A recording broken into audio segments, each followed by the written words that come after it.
Okay, guys, this is going to be my review for the movie Argo. Argo was just so interesting to me because it takes a crazy time in U.S. history and it takes a crazy, dire circumstance and completely flips it on its head. This idea of going undercover as movie makers and as filmmakers scouting a location is just so brilliant and yet at the same time so risky. Where I've never been so on the edge of my seat for a non action sequence. Like there's action sequences where I'm just on the edge of my seat, but I just it's one of the most intense moments because as they're going through each phase of the security at the end, it's like so intense because they build this up. The directing by Ben Affleck and the writing by Chris Terrio builds this atmosphere of real danger and real threat.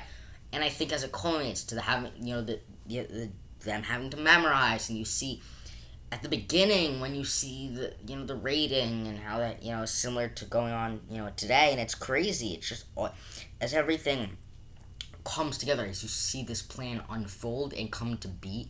It is interesting because this concept, this plot, this premise, this idea is just so fascinating to me. So you question, will it work? How are they going to pull this off?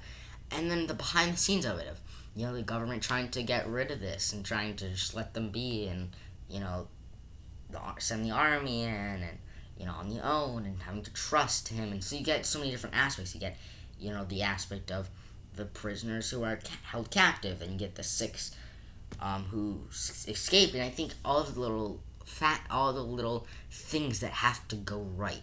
Them not figuring out that they're the six that survive, getting through security, getting on the plane without them, catching on. And there was just such a breath of fresh air. I've never felt so relieved in a movie than it was when the plane took off at the end. And it was just, this movie was so intriguing, so interested, and I was so, if you can't tell, I was so invested throughout. It won Best Picture, definitely deservedly so. I'm shocked that Ben Affleck wasn't even nominated for this movie. Like, what's crazy? I think that's crazy. He was not. Take this for example.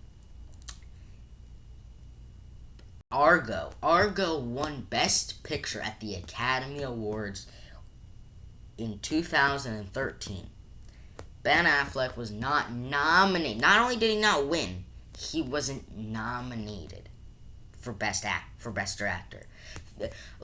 There are very few times that's happened where a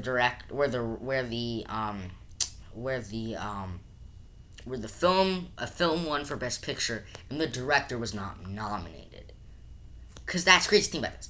You take the 5 best directed films of the year and say we'll nominate those 5 directors who directed the 5 best directed movies.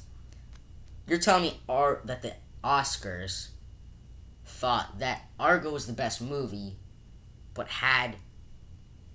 wasn't the top 5 best directed movies? That's weird because directing is many ways what makes the film what it is. That's what's weird about it.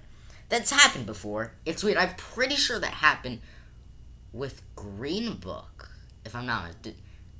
Huh. I'll do some research. I thought that might have happened with Green Book. I don't know. Maybe I'm wrong. Maybe that's totally something that I just created. I don't know. But, anyways, I really came to really appreciate this movie. Found it very fascinating. I like these different in this story of Argo. It's so interesting, and yeah, I've never really heard of the story, even though it's obviously based on real life. And it's just interesting to hear about this and hear about what was going on, and the craziness, the hecticness of it all, and the way it was made felt that. And I was wondering, it's called Argo the whole time. Like, what's Argo? What is it? And then you see, oh, it's the movie script. It's the movie title, and that's just so interesting. And so overall, really, really dog and enjoy this movie.